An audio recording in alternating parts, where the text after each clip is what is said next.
ExpressVPN TAP adapter? What's it? ExpressVPN TAP adapter is a virtual network device that is used by ExpressVPN to manage its encrypted connections. TAP stands for Network Tap, which is a device that allows access to data flowing across a network.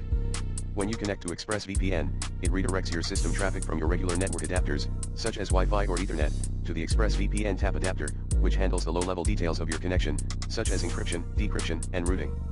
The ExpressVPN TAP adapter is installed automatically when you install the ExpressVPN app on your Windows PC.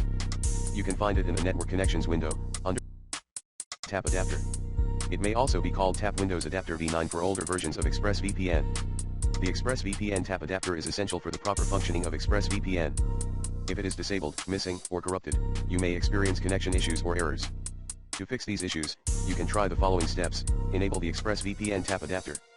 Right-click the TAP adapter, and select Enable. If it is already enabled, first disable it and then re-enable it. Reinstall the ExpressVPN TAP adapter. Go to the ExpressVPN app, click the hamburger menu, and select Options. Go to the Advanced tab, and click Reinstall TAP driver. Follow the instructions to complete the process. Update the ExpressVPN TAP adapter. Go to the Device Manager, and expand the Network Adapters section. Right-click the TAP adapter, and select Update driver. Choose Search automatically for updated driver software, and follow the instructions to complete the process.